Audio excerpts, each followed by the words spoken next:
Saudações baxterianas aí pra vocês. Aqui quem fala é Alexis e vim trazer um review mega especial pra vocês. Um review aí que, olha, é sensacional porque a gente volta lá nos anos de 2002, onde a gente tem o primeiro lançamento aí da primeira série da Marvel Legends e a série que revolucionou o mercado, mas a gente vai falar disso um pouquinho mais pra frente.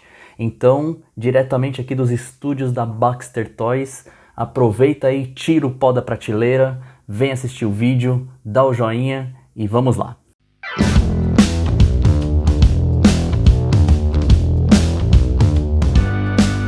Muito bem, senhores, nós falaremos hoje sobre Capitão América Toy Biz da série 1, a primeira série da Marvel Legends lançadas no mundo, foi lançada em maio de 2002, acho que chegou aqui no Brasil logo em seguida, e olha, eu lembro até hoje da sensação que foi ver pela primeira vez essas figuras na prateleira. Inclusive a gente vai gravar um vídeo contando a nossa história, porque esse grupo aqui do Baxter Toys surgiu justamente por conta da nossa paixão pela Marvel Legends lá em 2002, 2003. Então a gente vai falar um pouquinho sobre essa figura, já vou adiantando aqui, infelizmente, como é uma figura muito antiga e é uma figura de exposição, né, tá na minha coleção, então ela tem algumas avarias aí do tempo que, né, não tem como evitar, e na mudança, né, depois que eu me mudei para casa nova, ele quebrou uma das asinhas da cabeça, então leve em consideração aí, tipo, porque vai ser feito com muito carinho mesmo assim. Bom, é o seguinte, essa série número 1 da Marvel Legends contava com Capitão América, contava com Hulk, contava com um Hulk variante, que eu também, depois a gente vai fazer o review de toda essa série. O Iron Man, né, o Homem de Ferro, tinha 3 versões, né, o Gold, o normal e o Stealth, também vamos falar sobre ela. E um refúgio de uma série do X-Men, que era o Toad, né, que era o sapo, né. E lançaram também, mas você vai ver que ela se destoa muito da coleção Marvel Legends por conta da falta de articulações, que é o que a gente vai falar mais pra frente. Mas muito bem, vamos conhecer aqui rapidamente um pouquinho sobre quem foi o Capitão América, né? Acho que todo mundo aqui hoje com os filmes da Marvel sabe de cor e salteado quem é esse personagem, é um dos principais personagens da Marvel Comics. Eu como historiador, o meu trabalho de conclusão de curso de história foi sobre o Capitão América lá em 2003, quando eu terminei o curso, e era analisando justamente a propaganda nacionalista durante a Segunda Guerra Mundial nas histórias em quadrinhos do Capitão América.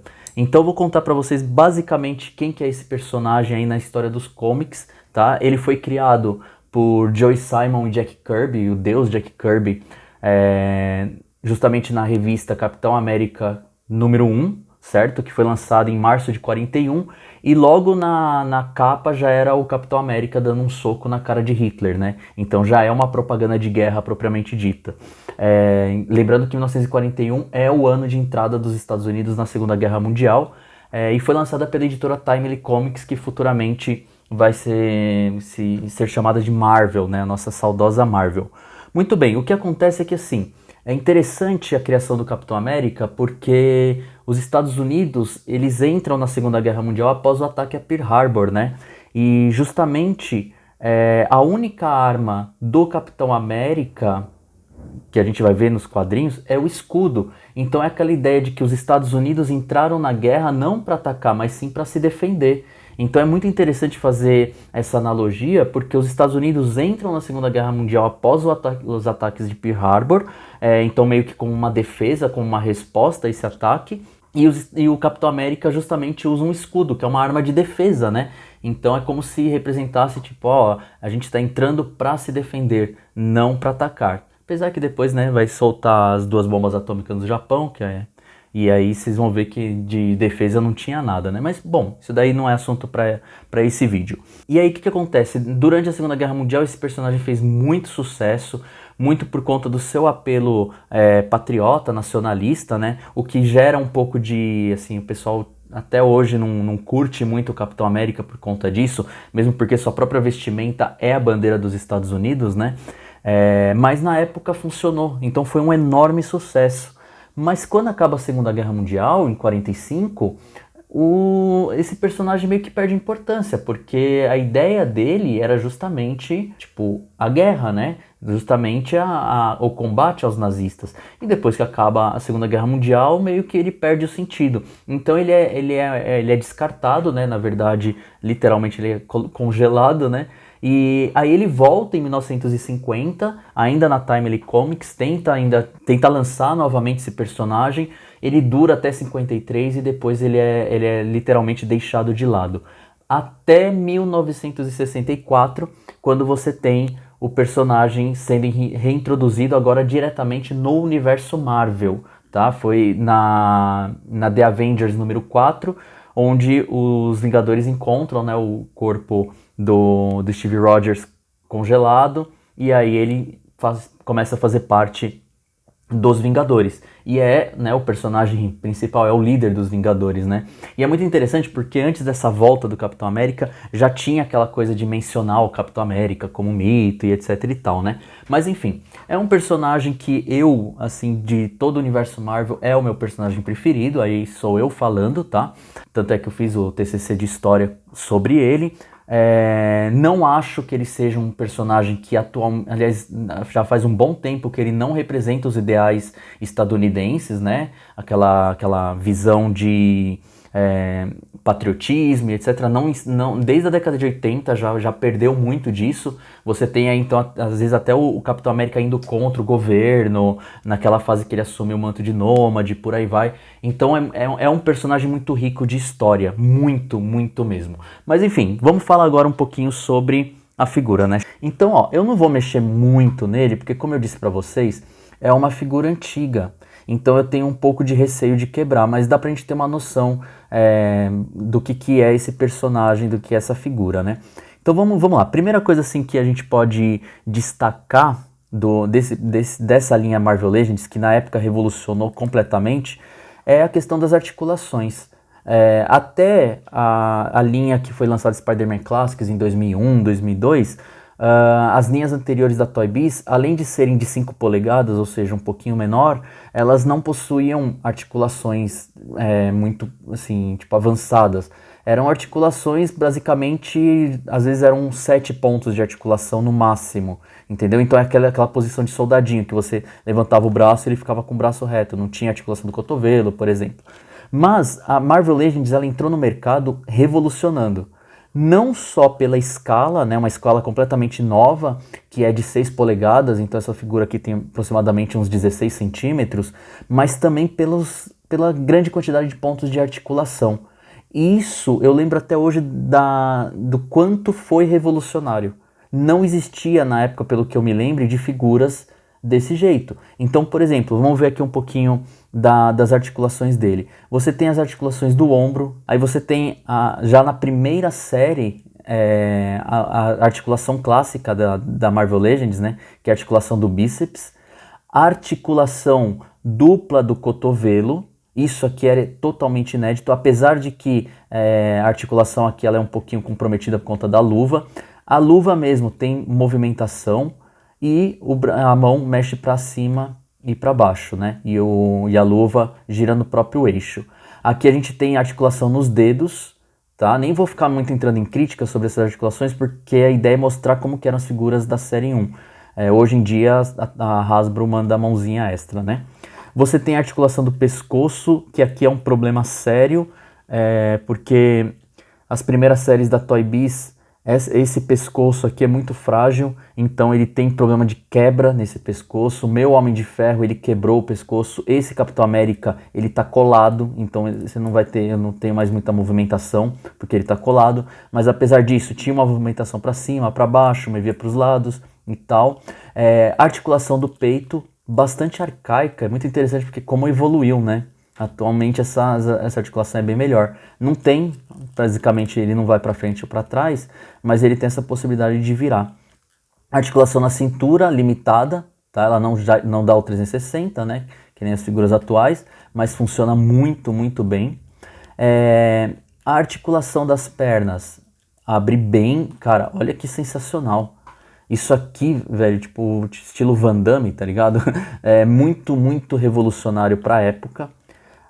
A articulação da coxa, que ainda também é meio clássico no Marvel Legends, né? Objeto de muito ódio de muitas pessoas que não curtem esse tipo de articulação. Articulação dupla no joelho. Cara, olha as poses que dá pra fazer, cara. Tipo, é animal. Assim, é uma figura de 2002 e ainda continua sendo muito bacana. Você tem articulação no pé, né? Tipo, gira 360. E, cara, isso aqui é sensacional. Ó, olha a articulação no pé para você fazer pose, dobra a pontinha. Cara, que revolucionário que foi isso. Muito revolucionário. Pro período, cara, tipo, foi algo assim inacreditável. Inacreditável mesmo. De acessórios, essas primeiras linhas da Toy Biz, elas vão vir com uma base, né? Eu não tenho a base aqui, a base ficou na minha outra casa, né? Mas também nem dá para expor com base, porque são muito grandes, mas eu vou deixar as imagens para você ver, certo? Questão de escultura, eu acho, assim, é o que eu disse, é uma figura antiga, é uma figura de 2002.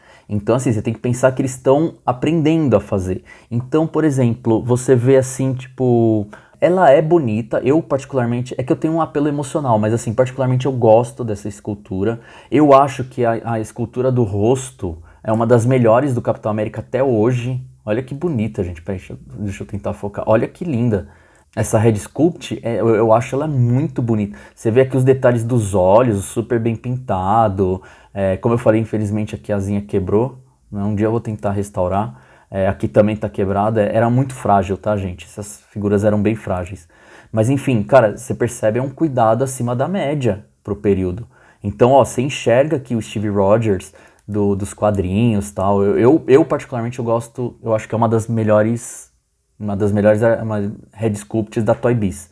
E olha que é uma das primeiras figuras.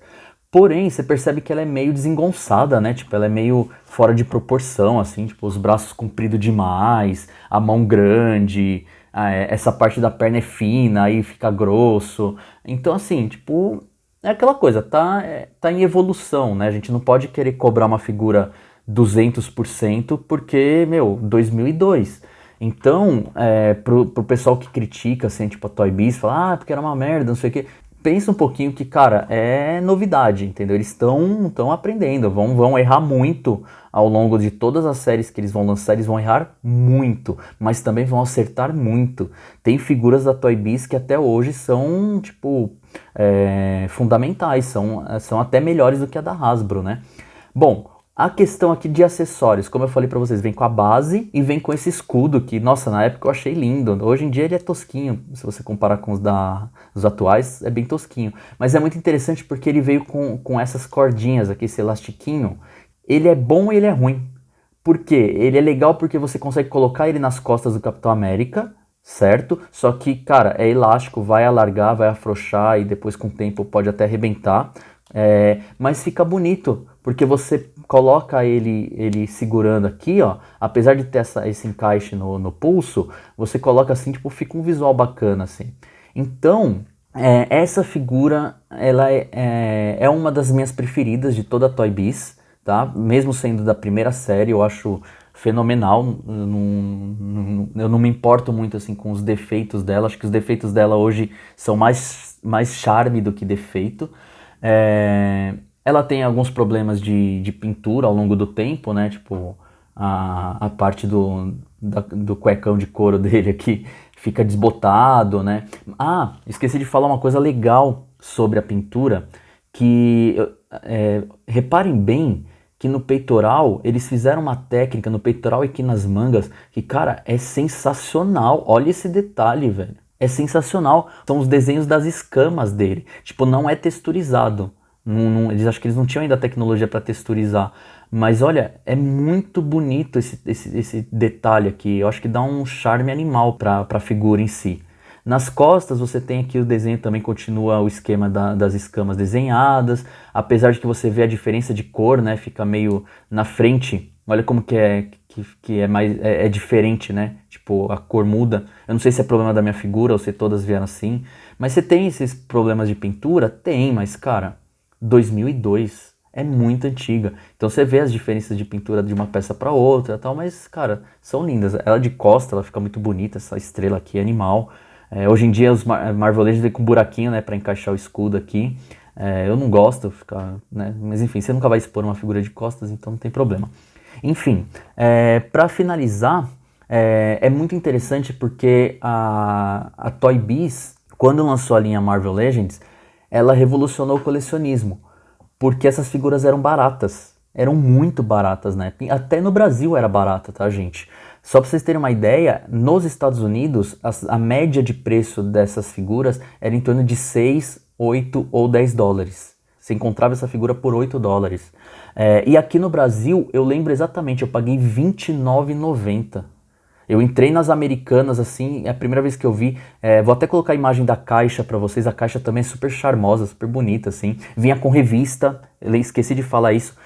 Olha o tanto de acessório. Vinha com o escudo, vinha com a base e vinha com uma revista, né, clássica do Capitão América, lógico, uma reprodução, que eram bem legais. Então, assim, é uma figura importante, é uma figura que marcou a época. Ainda é muito bonita. Eu, particularmente, acho muito bonita para uma figura bastante antiga, digamos assim. A minha nota para essa figura, tendo em vista todo o contexto dela, como o lançamento dela, a importância do lançamento dela.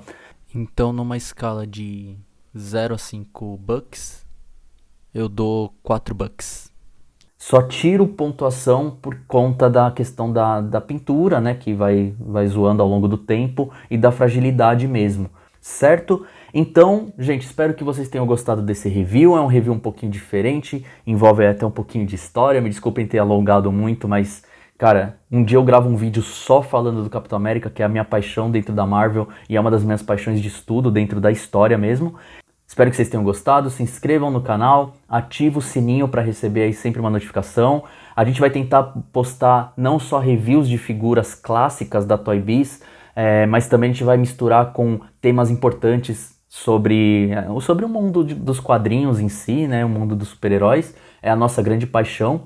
Como eu disse, é um grupo de amigos formado pela paixão em Marvel Legends, e que continua aí desde 2003 até hoje. Mas um dia a gente conta essa história pra vocês. Espero que vocês tenham gostado. Assinem aí o canal, se inscrevam bonitinho. E fica a grande pergunta: quem é Baxter? Até a próxima, galera. Um abraço. Fui!